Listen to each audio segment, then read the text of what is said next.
Hey students, so here we are. It's the night before the AP Lang exam. If you scroll through my video channel, you can find my video from last year before the AP exam. And parts of it probably still be worth watching. I talk about strategies and I give the pep talk, which I'll give you a pep talk in a minute. But a lot of things in that video do not apply this year. This year's different. This year's different in lots of ways. Not least of which is what's going on all around the world with the pandemic and being quarantined and sheltering in place and all those things.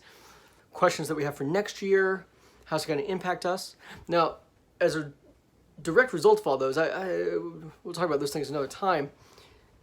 I'm happy to talk about them, but the purpose of this video is to talk about the exam tomorrow. Because of those things, the exam has been incredibly changed. Now, some of you are in a position where you couldn't take the exam this year. You got refunds on it, or you are not in a headspace for it, and I understand. I'm not going to give you a hard time for any of that. If you are taking the exam, in a funny way, you're kind of fortunate. I'm not disputing all the incredible challenges and problems we have. Just as far as the test goes, this year, instead of 3 essays, you have 1, and there's no multiple choice section. The multiple choice section, I gotta tell you, kicks the asses of students. It's unbelievably difficult. It's really hard. This is a huge advantage that you're not having to take that part. The other giant advantage is you're only writing 1 essay instead of 3. The mental stamina needed is far lower. This is a sprint and not a marathon. Usually it's a marathon. This time it's a sprint. That means you need to pace your sprint appropriately, though. For all of you, I want you spending that 15 minutes at the start reading and planning simultaneously using our planner that I made for all of you and that I handed out in the packets. If you don't have it in the packet, you can print it out.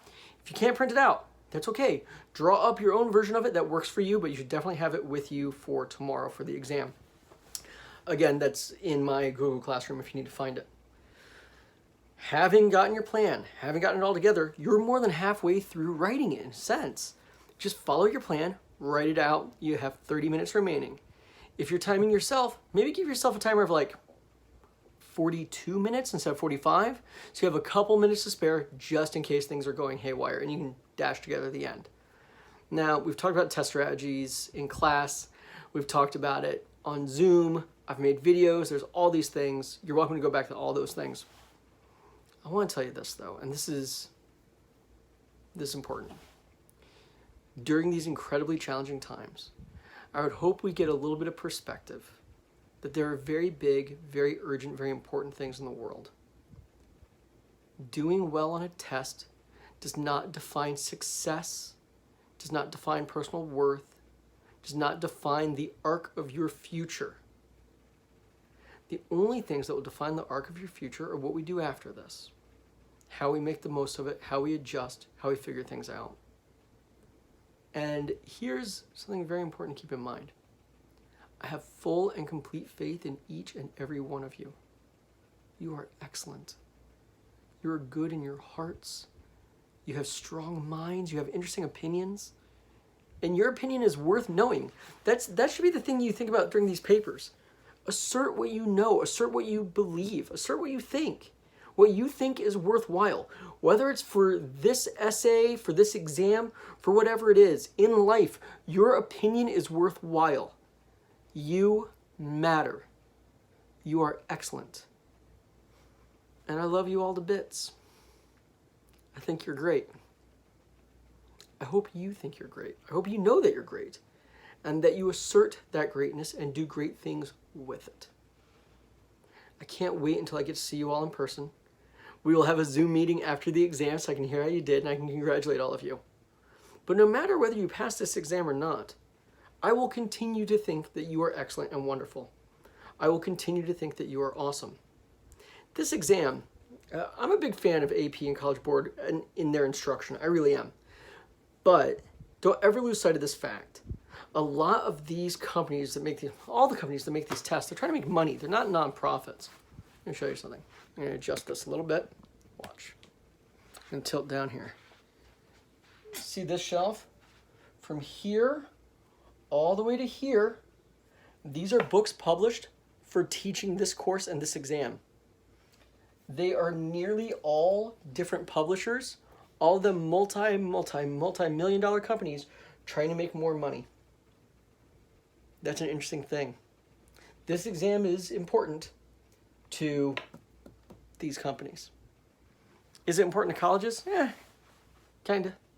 I mean, it'll get you out of that course. You know, that's true. It'll count for college classes, and that's not a small thing. Being able to pay for one less class, being get out of school, that's good. That's important. Is it going to change the trajectory of schooling? Not really. The thing that will make a difference in your life from AP is that you took an AP course and you challenged yourself and you worked hard and you developed critical thinking skills. That you mastered this exam? Not really. It's good to be able to write and perform in high pressure situations. I'm a big believer in that. But you will not find yourself in many situations in life where someone sits you down and says, give me a final first draft of an essay in 45 minutes according to this prompt. It's not a thing that happens in life. You get time to revise, you get time to draft, you get time to think about it. That's what good solid writing is. I mean, writing is rewriting in a very real way. That doesn't mean I don't care if you do well. I want you to do well. It makes me look better. I seem like a better teacher if I have you more prepared and you did a better job. But your success on this exam defines neither me as a person nor you as a person. So just go to bed early, do your best, and I know for a fact that you will be brilliant. Because you always are. Because you're excellent, and I believe in you. Get a good night's rest.